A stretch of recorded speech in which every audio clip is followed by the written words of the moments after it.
12장 시작합니다.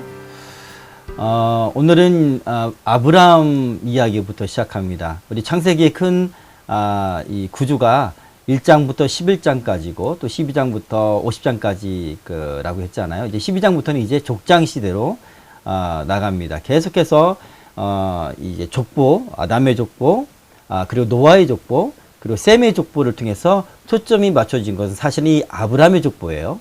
아브라함의 족보, 그 이후로 이제 앞으로 구약 성경에 모두가 아브라함의 후손에 대한 이야기고, 그 선민 이스라엘을 통하여 나타나신 하나님의 역사하심, 하나님의 성품을 우리가 이해를 하고 그 하나님이 오늘날에도 동일하게 우리 가운데 행하신다, 이렇게 생각하면 되겠고, 또 그 구약의 이스라엘이지만 오늘날에는 하나님 백성인 우리도 구약의 이스라엘 같이 그렇게 여기시며 인도하신다는 것을 믿고 오늘 말씀을 보도록 하겠습니다. 네, 창세기 전체 속에서 12장부터 50장 이제 족장 시대 이야기고요. 아브라함의 후손에 대한 이야기고, 12장에서 50장을 또 이제 단락으로 나누는데, 아브라함의 생애가 있고, 또 이삭의 생애, 야곱의 생애, 요셉의 생애, 이렇게 4개의 단락으로 나누어져 있습니다. 그러니까 이 구조가 머릿속에 들어오면 성경 어디를 읽든지 그게 한눈에 보이기 시작합니다. 12장은 아브라함의 소명과 이주, 그 내용입니다. 12장의 구조는 1번, 2번으로 나누는데, 첫 번째는 아브라함의 이름은 아브람이에요. 그래서 12장에는 아브람이라고 씁니다. 아브라함이 하나님의 소명을 받은 것, 내가 지시할 땅으로 가라 하시는 소명. 그리고 이제 그래서 제 말씀을 따라 가나안으로 이주를 하죠. 그리고 이제 이주하긴 하는데 그 땅에는 이미 이제 원주민이 살고 있고 정착하기가 참 쉽지가 않아요. 그래서 점점 밑으로 내려갑니다. 그리고 밑으로 내려가다 보니까 기근을 또 만나고, 기근을 피하기 위해서 애굽으로 내려가는 모습.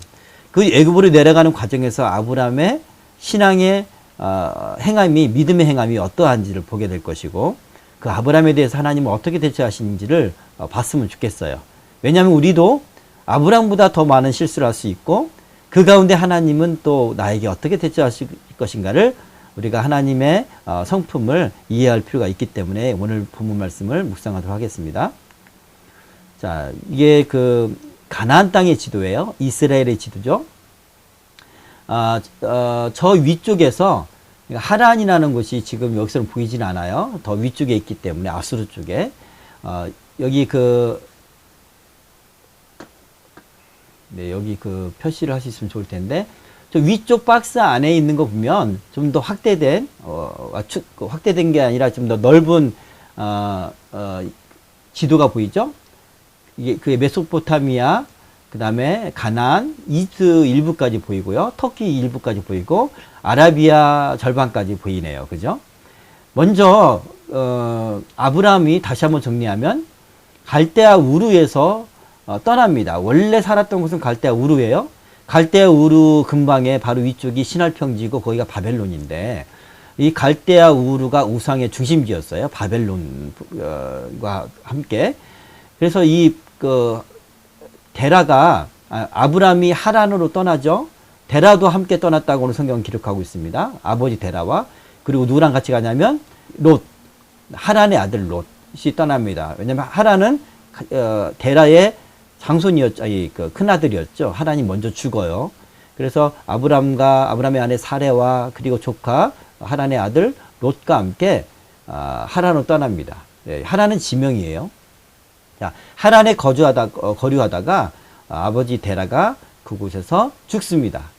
그때 하나님께서 내 본토 친척 아비 집을 떠나 내가 지시할 땅으로 가라 라고 했던 곳이 가나안 땅이에요. 그래서 아브라함은 하나님 말씀을 따라 어디로 갈지 갈 바를 알지 못하고 떠납니다.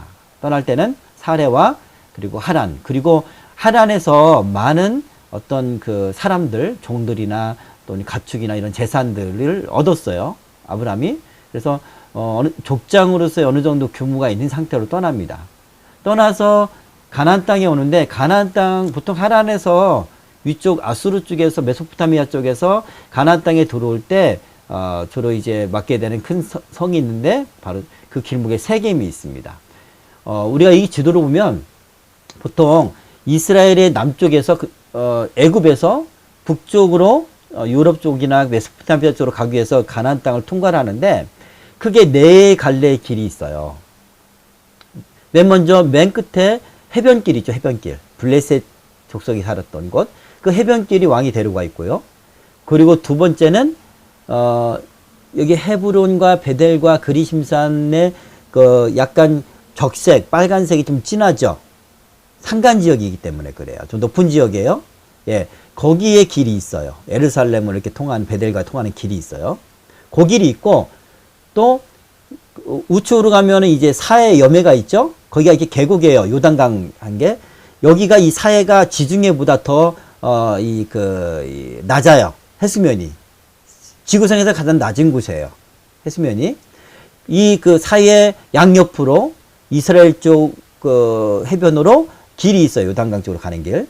그리고 오른쪽에 사해 건너서는 요단강, 요르단이 있는데 거기에 그 해변길이 있어요. 이렇게 크게 네 개의 왕의 대로가 있다. 전쟁할 때도 이런 길로 다니고. 예수님은 주로 어느 길로 많이 다녔냐면 저 산길 있잖아요.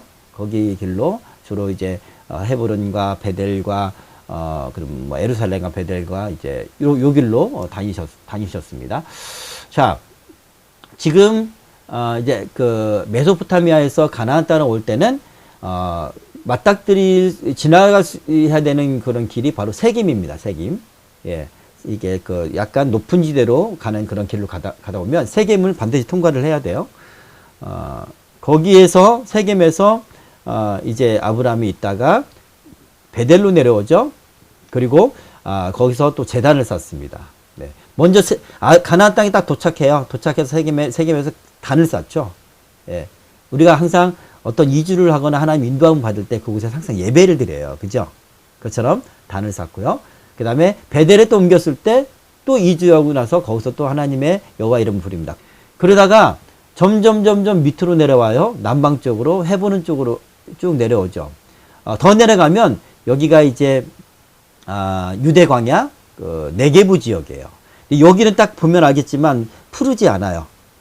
사막과 같은 곳이야. 이스라엘의 환경은요. 우리나라는 여름에 많이 비가 오잖아요. 여름이 우기예요. 근데 이스라엘은 겨울이 우기야. 겨울에 비가 내려. 그리고 겨울 외에는 건기예요. 특별히 이 밑에 쪽은 더 사막과 같아. 그래서. 근데 여기에 정착하기가 쉽지 않죠. 기근을 만납니다. 그래서 아브라함이 그 기근을 피하고자 예굽으로 내려가요. 이집트로 아프리카 쪽으로 내려가죠. 그게 밑에 있는 박스 안에 있네요. 내려갔다가 거기서 이제 그 자기 아내가 이뻐. 아리따워요. 그러니까 애굽 사람들이 자기 아내를 뺏으려고 자기 죽일까봐 거짓말을 하라고 하죠. 내 누이다 라고 얘기해라. 날 죽일지 모르니까 그렇게 얘기를 해요. 그래가지고 왕 바로가 그 아내를 취합니다. 그때 하나님이 그 집안에 재앙을 내리셔서 왕이 깨닫고 아브라함을 다시 돌려보내는. 그래서 다시 이렇게 올라오죠. 올라와서 베델에 거하게 되는 거예요. 자, 이 지도 성경을 이해하는데 구약 성경을 이해하는데 신약도 마찬가지긴 하지만 지도가 절반이라고 보면 돼요. 지도가 내 머릿속에 있으면 성경이 금방금방 이해가 되고 이게 그 그림이 그려져요. 그러니까 여러분 틈만 나면 지도를 한번 쭉 보세요. 뚫어져라. 네, 돋보기처럼 불태우듯이 이렇게 한번 보시기 바랍니다. 저도 항상 신학교 준비할 때 지도를 펼쳐놓고요. 성경 하나하나의 어떤 사건들을 얘기할 때 지도의 도시를 생각하고 이야기를 했어요. 왜냐하면 이 지도에는 여기 어떤 이 환경과 이런 것들이 자연환경과 또 그 배경, 그 역사들이 있잖아요. 그러니까 그런 것들이 성경을 이해하는 데 큰 도움이 되고요. 또 해석하는 데도 아주 중요합니다. 자, 이렇게 지도를 한번 보시고, 자, 아브라함이 그 아프리카 애굽으로 가서 실수를 했다고 했죠. 자기 아내한테 누이라라고 누이 여동생이라고 말해달라 이렇게 말하죠. 근데 그 실수가 두 번에 걸쳐서 있어요. 그냥 비교 한번 해볼게요. 오늘 12장에 등장하는 첫 번째 실수가 있고 20장에도 실수를 해요. 20장에는 블레셋, 그랄 땅 블레셋에 가서 실수를 합니다. 그때도 속이죠. 1차 실수는 애굽 땅, 2차 실수는 그랄 땅입니다. 이 그랄 땅은 블레셋을 얘기를 해요. 블레셋 땅. 내려간 시기는 아브라함이 75세 이제 그 하나님의 소명을 듣던 해였었고, 그리고 2차 실수는 99세 때입니다. 99세면 사라는 89세예요. 89세. 10살 정도 차이 나니까. 그죠? 10살 정도 차이니까. 또 내려간 원인은 기근이고 첫 번째는, 두 번째는 알 수가 없고, 관련된 왕은 바로예요. 애굽 왕 바로. 바로가 빼앗습니다. 아내를 빼앗는 게 아니고 취한 거지. 거짓말에 뭐 그냥 이 유부녀가 아닌 줄 아니까. 근데 2차 블레셋 왕은 아비멜렉이에요. 자, 여기 보면 바로와 아비멜렉이 등장하죠. 예굽에서는 왕을 지칭할 때 바로라고 그래요. 바로. 그러니까 바로가 옛날 요셉 때도 바로고 또 나중에 400년 후에 모세 때도 바로네? 이렇게 헷갈리기 쉬운데 그거는 어떤 고유 명사가 아니고 왕을 지칭하는 호칭이에요. 그리고 블레셋에서의 왕은 아비멜렉이에요. 특정 인물이 아니라 블레셋 왕을 그 당시에 아비멜렉이다 불렀다. 그렇게 이해하시면 되겠고, 그래야 성경이 헷갈리지 않습니다. 자, 첫 번째 실수 때 하나님 어떻게 아브라함을 보호하셨냐? 바로와 바로의 집에 재앙을 내리셨대요. 네. 그리고 사라를 돌려보내게 하셨고, 2차 실수 때는 아비멜렉이 꿈속에 나타나서 말씀하셨어요. 네가 내 선지자를 건드려! 그렇게 아비멜렉을 하나님의 선지자로 인정하시면서. 예. 그래서 첫째는 요거는 이제 하나님의 그 재앙이 내리는 후에 깨닫고 나서 준 건 아닌데, 아내를 누이를 이제 결혼시키니까 바로가 이런 선물을 주는 거예요. 육축과 은금과 또 이제 종들과 이런 걸 주고요. 그 다음에 아비멜렉은 2차 때 아브라함의 기도로 아비멜렉 집안이 태가 일었다. 그런 축복을 해주십니다. 자, 이걸 기억하시고 헷갈리지 않았으면 좋겠어요. 똑같은 실수를 반복한다는 것, 우리가 하나님 앞에. 예. 1절을 볼게요. 여호와께서 아브라함에게 이르시되 너는 너의 고향과 친척과 아버지의 집을 떠나 내가 내게 보여줄 땅으로 가라. 이렇게 말씀하셨어요. 자, 여기서 본토라는 것은 갈대아 우르하고, 그리고 두 번째 이주한 하란. 이게 메소포타미아 지역이라고 그랬잖아요.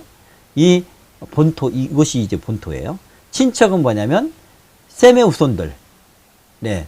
노아의 아들인 셈의 후손으로 이렇게 아브람까지 내려오잖아요. 그게 친척이고요. 아버지 집이라고 말하는 것은 아브람의 친혈육들, 사촌들, 이런 일가를 말하는 거예요. 아버지 집을 떠나라. 이 말씀 뭐냐면 지난번에 우리가 니무롯을 배울 때 이야기를 했지만, 니무롯이 도시를 건설하고 탑을 세우면서 우상숭배 역사가 시작됐다고 했잖아요. 그 우상숭배 역사가 제단에서 끝나는 게 아니라 많은 사람들이 우상의 상징물들, 각자 우상을 하나씩 들고 다니기까지, 나중에 야곱의 아내인 라헬이 드라빔이라는 우상을 가지고 나오잖아요. 그렇게 그 우상이 가정을 수호하는 우상으로 여러 우상들을 숭배했던 그런 우상의 땅이에요. 이 바벨론은. 그래서 하나님은 거기서 나와라라고 했는데 장수만 떠나면 안 돼요. 영적인 문제는 영적으로 혼합되어 있고 영적으로 타락해져 있고 그런 게 관습적으로 되어 있을 때는 장수만 떠나는 게 아니에요. 혈육 간의 관계도 단절하고 나와라라고 얘기하는 거예요.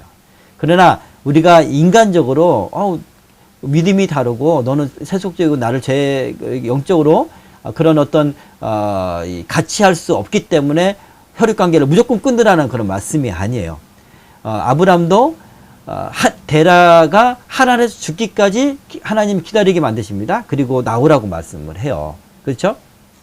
그러나 이 분명한 말씀은 하나님은 땅을 떠나는 것뿐만 아니라 그 일가 친척도 그런 관습과 우상숭배적인 어떤 그런 영적 영향에 있기 때문에 철저하게 단절을 원하셨어요. 그래서 아브람부터 시작하기를 원하셨어요.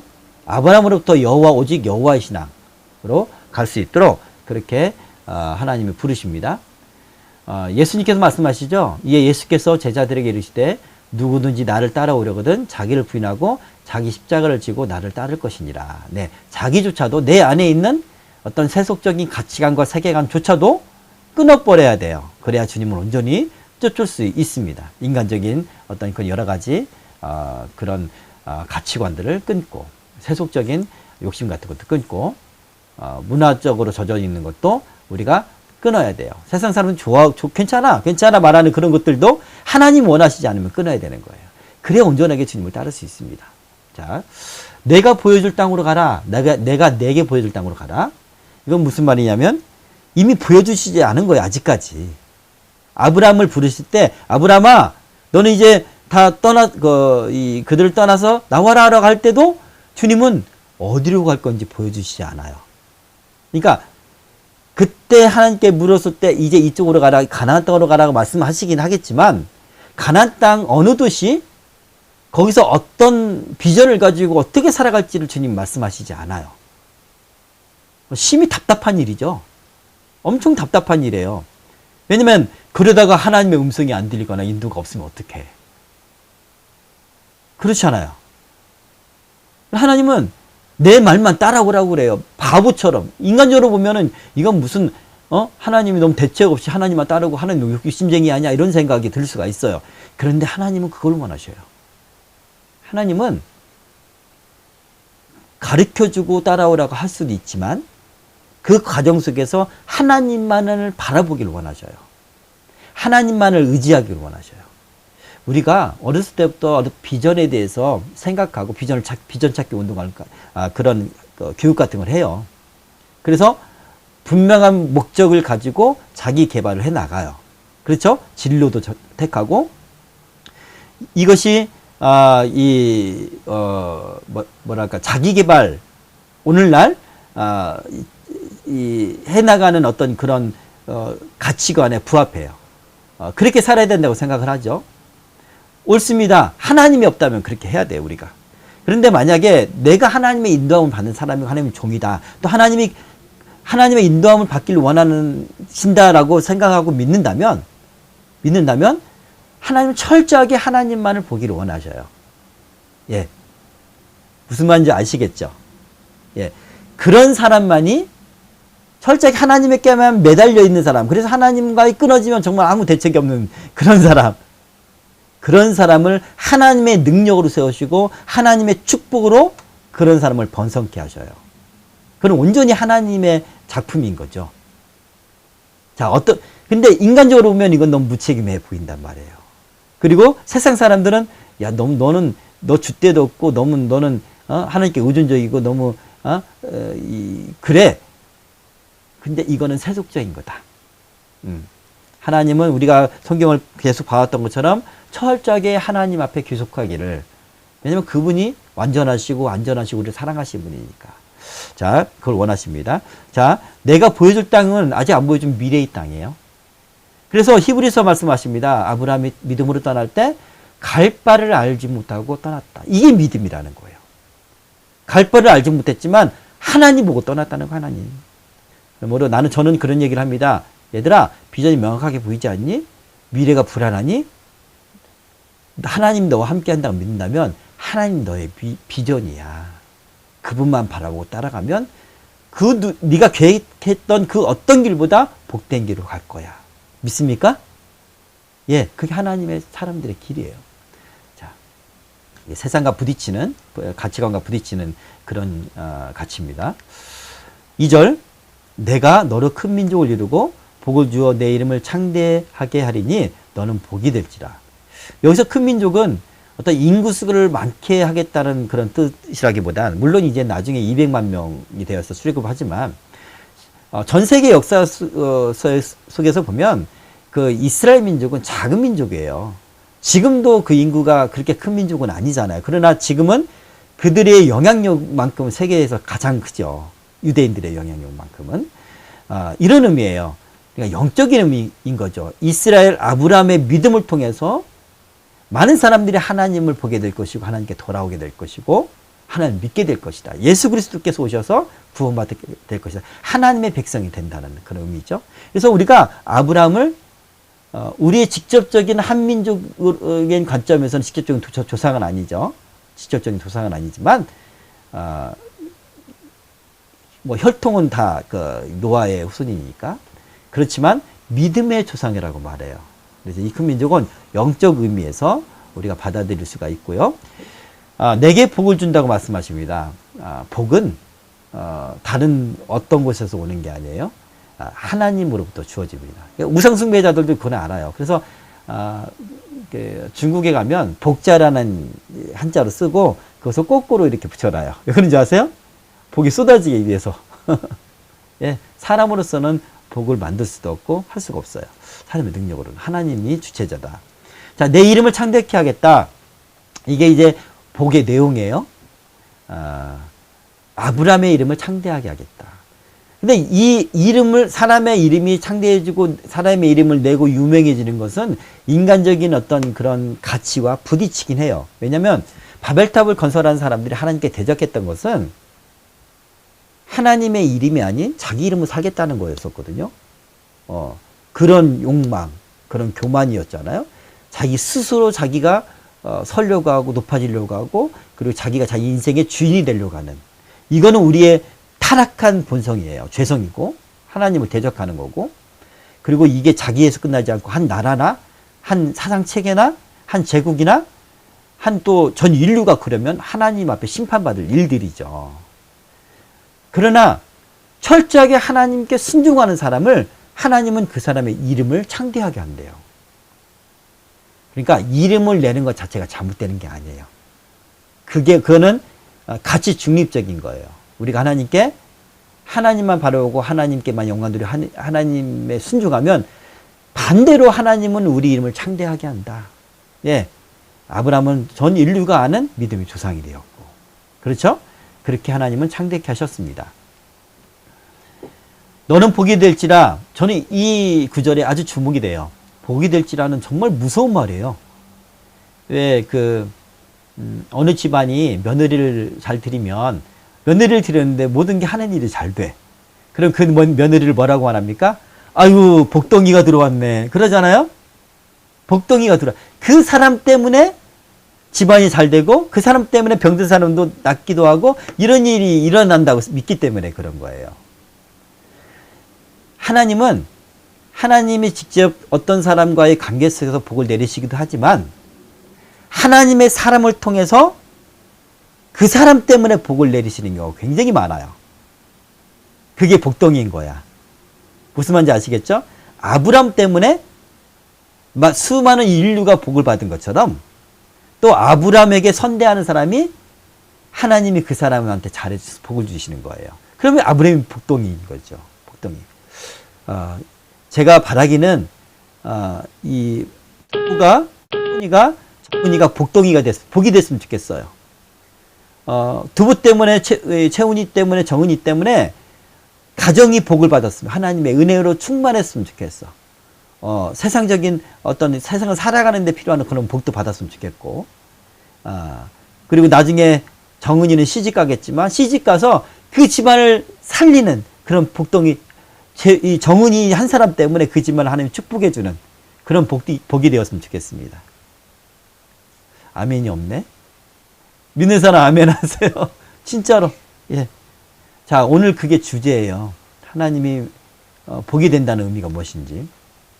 자, 너를 축복하는 자에게는 내가 복을 내리고 너를 저주하는 자에게는 내가 저주하리니 땅의 모든 족속이 너로 말미암아 복을 얻을 것이라.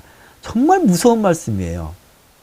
이건 뭐냐면 아브라함아, 너는 복인데 너한테 잘해주는 사람 내가 잘해주고 너한테 나쁘게 한 놈들은 내가 가면 안 둘 거야. 이건 뭐냐면 하나님 객관적이지 않다는 거예요. 모든 인류 사람들을 가운데 하나님은 아주 딱 공평하게 객관적으로 이 사람 편 두고 이 사람 편 두고 한다는 뜻이 아니에요. 하나님은 철저하게 아브라함의 편을 쓴다는 거예요. 철저하게. 하나님이 아브라함을 대신해서 싸우고 아브라함을 대신해서 변호하고 한다는 거예요. 이만한 큰 능력과 힘이 어디 있어요. 그죠? 그런 뜻이에요. 그래서 아브라함을 선대한 사람들이 복을 받게 되고, 아까 아브라함의 둘째 실수 중에서 아비멜렉이 사라를 뺐다가 하나님 꿈을 통해서 하나님의 음성을 듣고 보내잖아요. 그때 아브라함이 그 집안이 태가 없으니까, 아이가 없으니까 기도해요. 하나님 태의 문을 열어주시잖아요. 믿습니까? 이 기도하는 하나님의 사람의 기도로 말미암아 한 집안이 변하고 사람이 변하고 그다음 복을 받는. 그건 뭐냐면 그 사람 때문이라기보다는, 아비멜렉 때문이라기보다는 아브라함 때문에 복을 주시는 거예요. 네, 생각해 보세요. 하나님이 철저하게 내 편이다. 철저하게 내 편이다. 그랬을 때 갖게 되는 그 어떤 영적인 자부심과 자존감과 그리고 굳건하게 믿음으로 서게 될 수가 있습니다. 자, 여러분도 그렇게 믿으세요. 이 말씀을 여러분 걸로 받으세요. 하나님은 철저하게 내 편이다. 하나님은 하나님 중심이 하나님을 사랑하는 사람의 편이에요. 자, 땅의 모든 족속이 그로 말미암아 만백성이 구원을 받습니다. 그런 의미입니다. 자, 4절 아브라함이 여호와의 말씀을 따라갔고 롯도 그와 함께 갔으며 아브라함이 하나를 떠날 새 75세였다라 말씀합니다. 아브라함이 다른 걸 따라간 게 아닙니다. 어떤 보여주는 어떤 땅을 따라간 게 아니고 하나님 말씀을 따라갔어요. 사실은 저는 저희 가정은 다른 목회자보다 훌륭하지 않아요. 저는 인격적으로 또 재성도 다른 사람보다 성화되지 못했어요. 근데 한 가지, 저는 다른 목사님, 다른 분들, 다른 교회 종들도 다 하나님을 사랑하고 저보다 더 순종을 하긴 하겠지만 저는 하나님 앞에 이렇게 하나님 앞에 나에 대해서 말씀을 드릴 수 있어요. 저는 인생을, 내 삶의 길을 철저하게 하나님 말씀을 쫓겠습니다. 눈에 보이지 않고 내가 하나님의 말씀을 쫓아서 거기 갔는데 아무것도 벌어지지 않아. 벌써 10년, 20년, 30이 돼도 아무 일도 벌어지지 않고 그리고 또 험난한 삶을 살기만 해. 그렇지만 하나님이 가라고 해서 내가 여기 왔어. 그럴지라도 나는 그렇게 가겠습니다. 내 인생의 사역은 이거예요. 내 인생의 사역은 이거고, 하나님은 내가 어떤 큰 사역과 어떤 열매를 맺은 것을 요구하기보단 하나님이 이것을 기뻐하신다고 나는 믿어요. 예. 근데 아브라함이 바로 말씀을 따라갔다. 하나님이 가라면 가고 서라면 서고 했다라는 거예요. 가나안 땅에 올 때 말씀을 따라 복종했다. 자기 의지대로 가지 않고 자기 원하는 바로대로 가지 않았습니다. 그랬던 사람이 롯이죠. 롯이 소돔과 고모라로 갔잖아요. 그죠? 자, 이게 믿음입니다. 행함이 있는 믿음. 하나님이 나를 인도하실 분이라는 걸 믿는다면 그대로 행해야 돼요. 환경이 불안해도, 이 길이 눈에 보이지 않는다 하더라도. 네.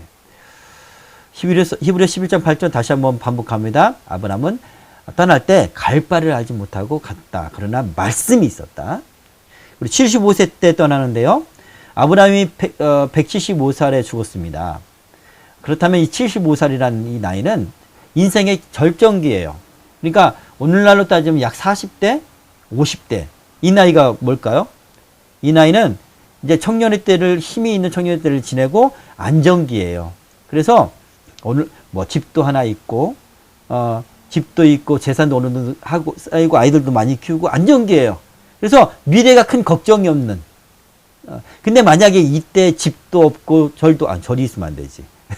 집도 없고, 그리고, 통장에 모아둔 것도 없고, 그러면 가장 불안하고, 가장 힘든 그런 시기죠. 이 시기는. 인생의 성공 여부가 결정된 시기란 말이죠. 이 시기 때 지금 아브라함 무엇을 하고 있습니까? 갈대아 우르 하란에서는 안정되게 살았어요. 유력한 가정 집안에 살았어요. 그러나 지금 아브라함은 알지도 못하는 가나안에 떠나서 지금 떠돌이 생활을 하고 있는 거예요. 한마디로. 예. 그곳에는 이미 가나안 사람들이 정착하며 살았기 때문에 아브라함이 어느 한 곳에 정착하기 어려웠어요. 그래서 오늘 성경 아까 지도로 보여줬지만 아브라함이 여기저기로 떠돌아다닙니다. 미래가 안 보여요. 왜? 하나님이 안 보여줬으니까. 갈 바를 알지 못해요. 그러면 이 인생은 자기를 혼란 속으로 던져버린 인생은 무책임한 인생인 거예요. 그리고 이 나이 때 이렇게 했다는 것은 실패한 인생인 거예요. 인간적으로 볼 때는. 그러나 결과적으로 어떻습니까? 하나님을 바라본, 하나님께서 가장 성공한 인생, 하나님 입장에서 그런 인생이 되었잖아요. 그죠? 자, 하나님께 함께 하시면은, 그래, 순종하면 문제가 될 게 없다. 가장 안정기고 절정기였다. 그러나 순례자의 삶을 살았다. 예. 5절에 보면, 사레와 조카 롯과 하란에서 모은 모든 소유와 얻은 사람들을 이끌고 가나안 땅으로 가려고 이제 가는 거예요. 자, 얻은 사람들은 원래 이제 아브라함의 가게는 유력한 집안이었어요. 데라 가게도 데라 그 집안이. 그리고 이제 그 하란에서 떠나올 때 아브라함이 사레와 롯만 이렇게 데리고 온 게 아니에요. 종들이 많아요. 그리고 그를 따르는 많은 사람들이 있어요. 그 중에 우두머리가 아브라함인 거예요. 족장 아브라함. 이 창세기 14장 4절에 보면 나중에 그 북방의 연합군들 왕들이 소돔이라는 성을 공격을 해요. 그래서 소돔성에 있는 걸 탈취하고 또 이제 가족 여자들도 끌고 가고 막 그래요. 그때 아브라함이 롯을 위해서 그들을 몰래 가서 전쟁을 하는데 자기가 집안에서 길리운 사람이 318명이었어요. 그러니까 전쟁을 할 수 있는 만한 사람들. 그러니까 상당히 유력한 그런 그 족장인 거죠. 예, 그렇게 그런 상태로 가나안 땅으로 왔다. 그렇게 이해하시면 되겠고, 네, 가나안 땅으로 가려고 했다라는 것은 아브라함이 거기가 좋은 곳이 있으니까 하려고 한 게 아니라 하나님의 인도를 따라 왔다는 의미입니다. 자, 6절. 세겜 땅 모래 상수리 나무에 이르니 그때 가나안 사람이 그 땅에 거주하였더라. 네. 세겜 땅은 그 자연환경이 그 지역에서 가장 좋고 아주 살기가 좋은 그런 곳이었다고 해요. 그래서 세겜성은 상당히 큰 성이에요. 예. 나중에는 이스라엘이 나중에 이제 가나안 땅에 국가를 세우고 다윗 왕, 그 다음에 솔로몬 왕, 그 아들인 르호보암 왕 때 남유다와 북이스라엘로 갈라져요. 그때 북이스라엘의 이 중요한 도시 중에 하나가 세겜이에요. 네, 이렇게 큰 도시였다, 성읍이었다 이해하시고, 메소포타미아 지역에서 가나안 땅에 들어올 때 지나가는 성읍이고요. 창세기 33장에 보면 야곱이 삼촌 집에 갔다가 이제 자기가 얻은 그 양들과 그리고 아들, 딸들, 부인들을 데리고 12아들 데리고 이렇게 가나안 땅으로 오잖아요. 올 때 세겜에 잠깐 머물렀는데 그 땅의 추장의 아들이 야곱의 딸을 강간해요. 그래서 어떤 사건이 벌어지거든요. 그때도 세겜에 들렀었다라고 우리가 이해하면 되겠습니다. 그때 가나안 사람이 거주했다, 그 땅에. 예, 가나안 사람은 함의 후손이죠. 경건한 셈의 후손과 종교적으로, 영적으로, 그리고 인종적으로 서로 융합할 수 없는, 그 당시에는 다른 어떤 계보대로 이렇게 모여 살았으니까 융합할 수 없는, 더구나 영적으로 적대적인 관계예요. 그래서 아브라함은 이 원주민들 때문에 거류할 곳이 없이 정말 이렇게 순탄치 않게 살고 있는, 물론 이제 아브라함 자체도 유력한 그런 족장으로서의 그런 집안을 거느리고 있었지만 그 가나안 땅의 성읍과 이런 거에 비교하면 아니잖아요. 그죠?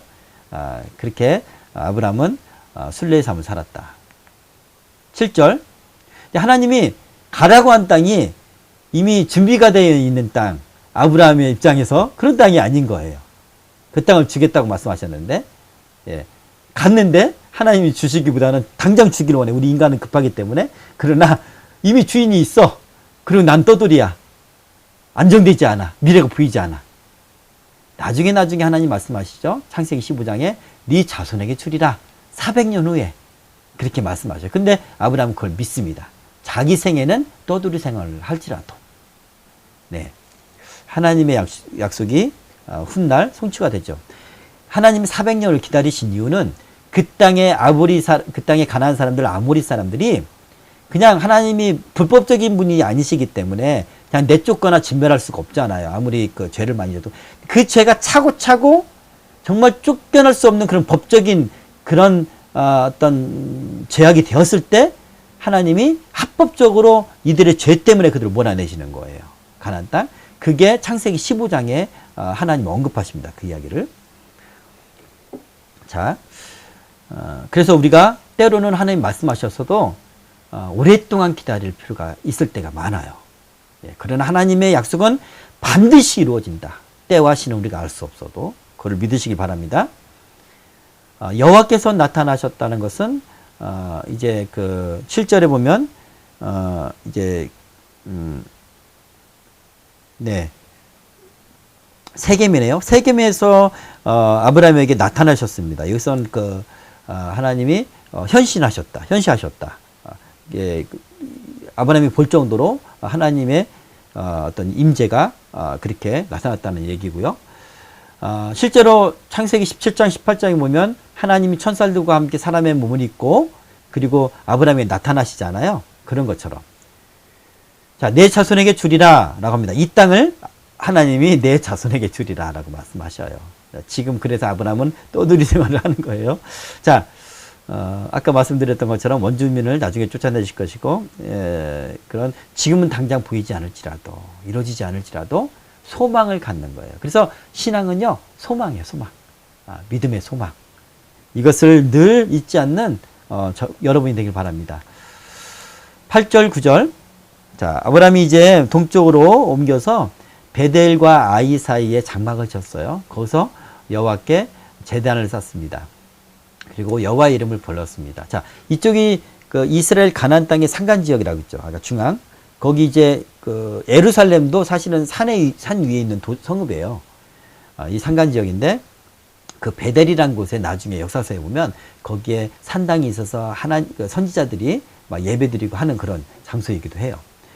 자, 거기서 여호와께 제단을 쌓고 여호와 이름 불렀다.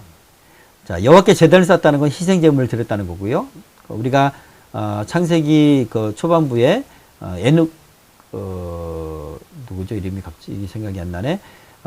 이 셋의 후손 가운데 에노스인가요? 예, 에노스 때 하나님의 여호와 이름 불렀다고 하잖아요. 사람들이 그때 공적인 예배를 드렸다. 지금 공적인 예배를 드리고 있는 장면입니다. 우리가 어떤 길을 가든지 하나님의 인도하심이 있을 때 그곳에서 예배를 드리는 것은 성경적인 거예요. 예. 자, 그리고 남방으로 이주를 해나갑니다. 원주민으로 정착치 못했고, 아까 말씀드렸던 것처럼 남방은 사막 같은 곳이었는데 특별히 겨울이 아니면 더 기근이 심했다. 이해를 하시고 그것 때문에 애굽으로 내려갈 결심을 하게 됩니다. 자, 이제 10절부터 20절까지가 이제 아브라함의 실수인데 아브라함이 그 땅에 기근이 들었으므로 아브라함이 애굽에 거류하려고 그리로 내려갔으니 이는 그 땅에 기근이 심하였습니다. 네. 하나님이 말씀하셔요. 아브라함이 애굽에 내려간 건 실수야. 사실은 아브라함이 믿음으로 견딜 수도 있었을 거예요. 근데 아브라함이 애굽으로 내려가서 실수를 했어요. 실수하는 과정 가운데 아브라함의 믿음이 철저하게 부족한 것이 드러났죠. 드러났는데 하나님은 그 애굽에 내려가는 그 아브라함의 그 연약함을 책망하시지 않아요. 오늘 본문 말씀 보면 내 종 아브라함이 그 땅에 기근이 너무 심하니까 애굽으로 내려갔어. 2번이나 반복합니다. 그 땅에 기근이 들었으므로. 그리고 끝에 그 땅에 기근이 심하였더라. 하나님이 아브라함을 이해하시는 거예요. 우리가 하나님이 원하시지 않는 그곳, 그 길을 가지 못할지라도 내 육신의 연약함, 그런 환경으로 인한 것인 것을 하나님이 아셔요. 내가 어떤 실수를 하잖아요. 하나님 앞에. 하나님은 나의 죄성과 나의 연약함을 아신단 말이죠. 그것 때문에 우리를 심판하시거나 그것 때문에 우리를 버리시지 않아요.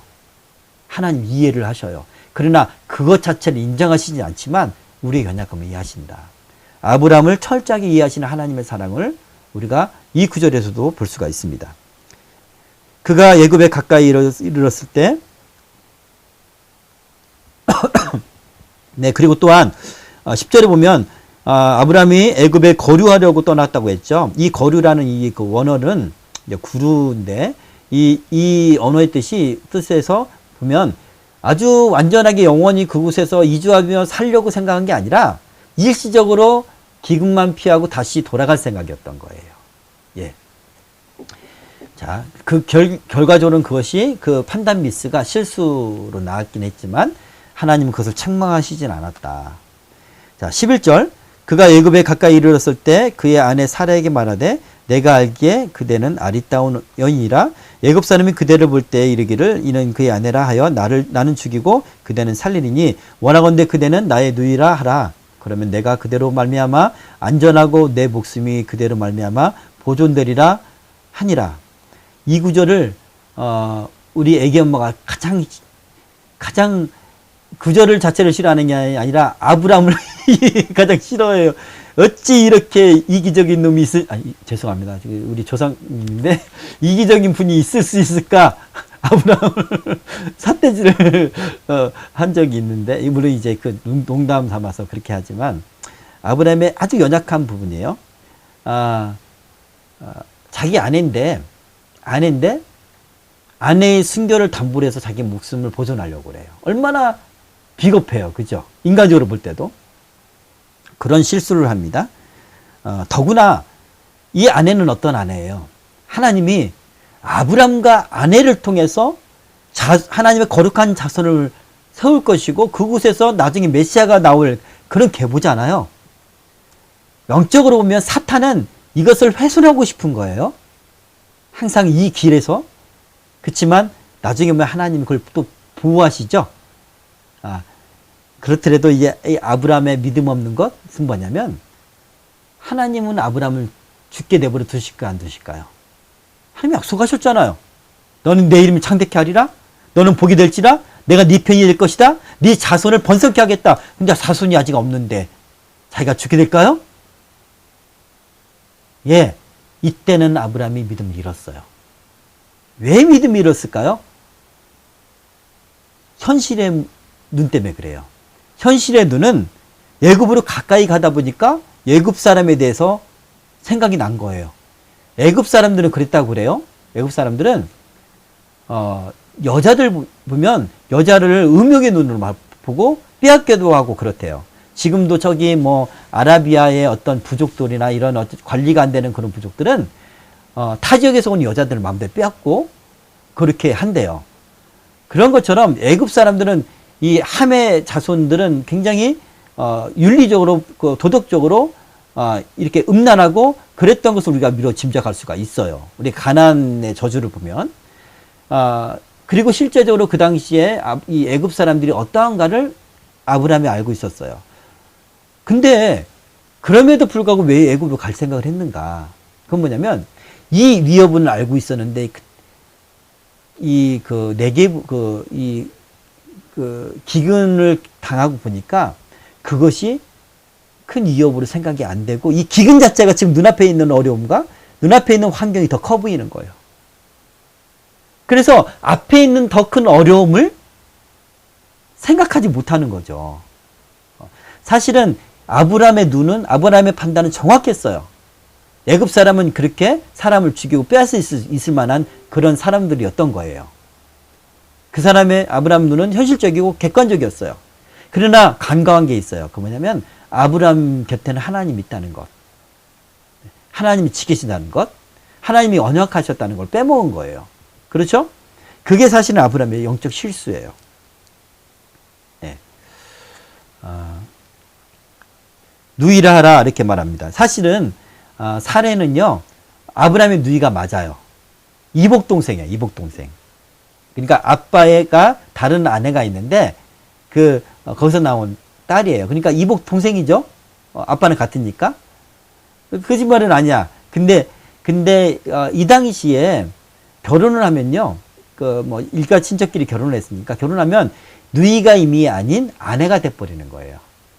근데 거짓말인 거죠. 그러니까 아내로 말해야 되는데 그걸 숨기고 예전에 그 신분을 말하는 거예요.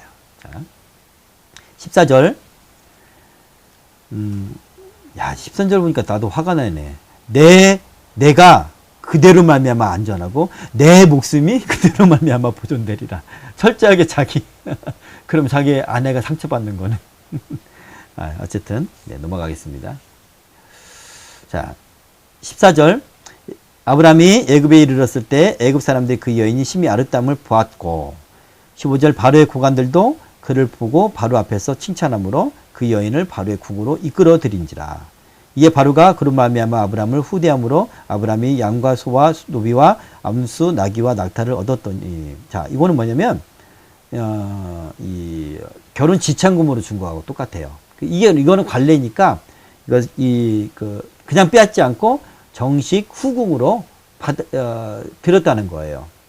그래서 사례가 순교를 잃었느냐 잃지 않았느냐 이거는 알 수가 없어요, 사실은.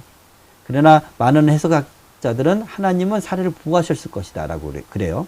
뒷말씀을 쭉 보면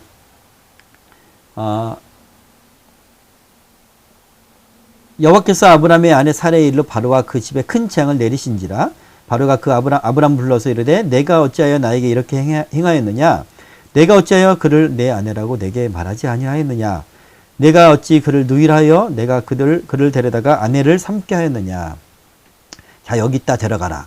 자, 아내로 삼았다는 거예요. 후궁으로 삼았다는 거죠. 근데 그 시점이 바로가 깨달았다는 거예요.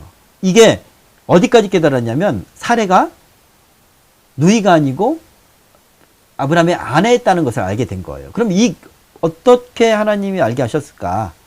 꿈을 통해 알게 하실 수도 있고 환상을 통해 알게 하셨을 수도 있어요. 또는 어떤 재앙이 내리니까 우리가 어떤 한 사람이 사고를 당하거나 또는 이제 말도 안 되는 그런 어떤 일들을 당하잖아요. 그러면 하나님을 바라보잖아요. 내가 하나님 앞에 뭘 잘못했는가? 이게 사람이 기본적으로 하는 반응이거든요.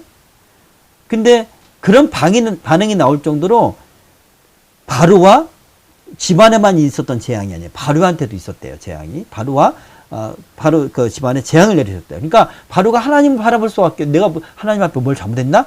이걸 생각할 수밖에 없게 만든 거예요, 하나님이.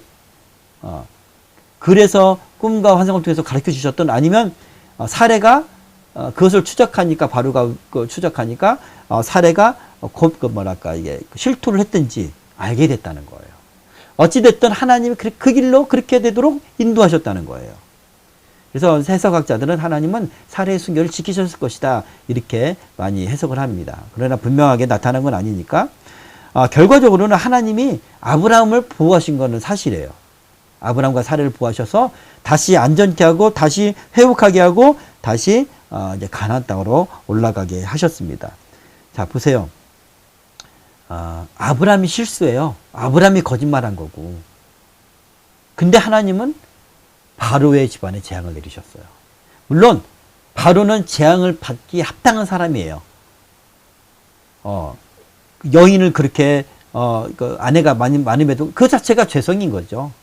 예, 합당한 사람. 거기에서는 바로는 나는 죄가 없습니다라고 저항할 수 없어요. 우리는 보통 보면 하나님 왜 날 심판하시나, 우리 집안에 왜 이런 일이 있나 라고 하나님 원망할 때가 되게 많아요.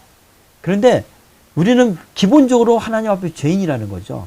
그래서 그것을 하나님 앞에 겸손하게 받는, 겸손하게 하나님의 뜻이 무엇인지 묻는 그런 자세가 필요해요.